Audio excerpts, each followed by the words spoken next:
मणिपुर पर चर्चा को लेकर बोले संजय सिंह, विपक्ष चर्चा से भाग नहीं रहा है, यह कहना है संजय सिंह का। हमने मणिपुर सीएम को बर्खास्त करने की मांग की। मणिपुर सीएम की बर्खास्तगी आखिर क्यों नहीं? आम आदमी पार्टी के सांसद संजय सिंह ने सवाल उठाया है। किसी मुद्दे पर चर्चा हो ही नहीं पा रही है और अब तो सरकार ये कह रही है कि विपक्षी चर्चा से भाग रहा है। वो कह रहे हैं आप चाहते ही नहीं संसद में मुद्दे उठाए जाएं। आज तो फिर प्रधानमंत्री कहाँ, क्या विदेश के प्रधानमंत्री हैं? वो भारत के प्रधानमंत्री नहीं है? उनको सुनाई नहीं दे रहा है कि हम लोग क्या मांग कर रहे हैं, हम क्या कह रहे हैं? हम एक ही बात तो कह रहे हैं कि प्रधानमंत्री आए और सदन में जवाब दें, क्योंकि ऑल पार्टी मीटिंग तो हो चुकी है गृह मंत्री जी के साथ जी। उन्होंने जो जो बातें कही थी, मांग उठाई थी, वो एक भी बात पूरी नहीं हुई। हम लोगों ने कहा था मुख्यमंत्री को बर्खास्त करो, उसके रहते हुए वहां शांति नहीं हो सकती। क्या मुख्यमंत्री बर्खास्त हुए? आप मुझे बताइए, जो मुख्यमंत्री खुद कहता हो कि भाई ऐसे तो सैकड़ों घटनाएं हुई हैं, अगर नंगा करके महिलाओं को परेड कराया जा रहा है तो उस पे जो इतना संवेदनहीन व्यक्ति है कोई इस तरह का बयान दे रहा है, उसके रहते हुए क्या सुरक्षित है? क्या आपको लगता है? तो इसलिए हम प्रधानमंत्री के बयान की बात कर रहे हैं, उनका जवाब देने की। और सबसे बड़ी बात है कि प्रधानमंत्री जवाब क्यों नहीं देंगे? एक बॉर्डर स्टेट है हमारा, वो जल रहा है पिछले 90 दिनों से, और प्रधानमंत्री जी कुछ बोलने से भाग रहे हैं कि 76 दिन बाद, 78 दिन के बाद देश के प्रधानमंत्री 36 सेकंड के लिए बोलते हैं। ये जिम्मेदारी है देश के प्रधानमंत्री की। लेकिन सरकार की तरफ से तो सर ये भी कहा जा रहा है ना कि मणिपुर का मुद्दा तो कानून व्यवस्था और आंतरिक सुरक्षा का है। यही लोकसभा अध्यक्ष ने भी संसद के पटल पर कहा। तो ऐसे में गृह मंत्री खुद जवाब देना चाह रहे हैं ना, उनका जवाब तो सुन लेना चाहिए। क्या वो नेपाल के प्रधानमंत्री हैं नरेंद्र मोदी जी?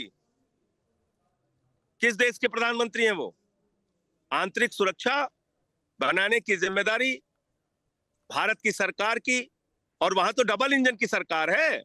विपक्ष के गठबंधन इंडिया की बैठक के बाद ये पहला संसद सत्र है। इसमें विपक्ष की एकता भी साफ तौर पर नजर आ रही है। ये माने कि यही रणनीति अब 2024 तक भी नजर आएगी? बिल्कुल, सारे लोगों को एकजुट। मैं तो कह रहा हूं बीजेपी क्यों नहीं आ रही है? बीजेपी को भी हमारे धरने में आना चाहिए, सबको इस मुद्दे पर साथ आना चाहिए। बीजेपी को भी ये मुद्दा उठाना चाहिए। उनकी सरकार है वहां पे, जनता ने उनको भी वोट दिया है, उनकी भी जिम्मेदारी बनती है। प्रधानमंत्री को वोट दिया है देश के लोगों ने, तो इसलिए इंडिया की जो एकजुटता है वो तो जारी रहेगी, वो तो रहेगी बरकरार। लेकिन मैं तो कह रहा हूं कि इस पे एक एक संवेदनशील व्यक्ति के मन में जरूर इन घटनाओं से पीड़ा होगी और उन सबको आवाज उठानी चाहिए। बिल्कुल, मामला पॉलिटिसाइज भी नहीं होना चाहिए, बल्कि अब तो एक्शन की बात होनी चाहिए। लेकिन सरकार बार बार लोगों के बीच ये भी कह रही है कि विपक्ष हर बार कोई ना कोई बहाना बनाकर संसद ठप कर देता है। ये रणनीति कहीं बैकफायर तो नहीं हो जाएगी? नहीं, ये फायर और बैकफायर का सवाल नहीं है। सवाल है मुद्दा क्या है। मैंने आपके सामने एक उदाहरण दिया जी। मुझे तो तब भी सस्पेंड किया जब किसानों का काला कानून हमने कहा था कि मत पास करो। मणिपुर का मुद्दा आपको नजर आ रहा है, लेकिन खासतौर पर राजस्थान और दूसरे राज्यों की घटनाओं पर आप चुप्पी साध लेते हैं। बिल्कुल, ये बहुत ही सही मुद्दा आपने उठाया। मैं तो कह रहा हूं एनसीआरबी का डाटा मंगाइए। भारत के 13 टॉप स्टेट देख लीजिए जहां महिला के अत्याचारों पर कौन सा राज्य कितने आगे है। भाजपा शासित राज्य है, इसलिए सब पे चर्चा कीजिए। हम कहां भाग रहे हैं उससे?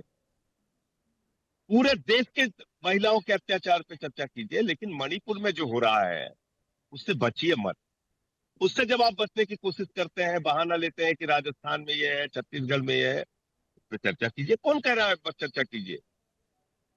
लेकिन मणिपुर के हिंसा से, वहां की दरिंदगी से, वहां की हैवानियत से, वहां महिलाओं की जो अस्मत टूटी जा रही है, उससे भागिए मत। ऐसा लगता है कि आप अपने गुनाह छुपाने के लिए घटिया राजनीति कर रहे हैं, घिनौनी राजनीति कर रहे हैं।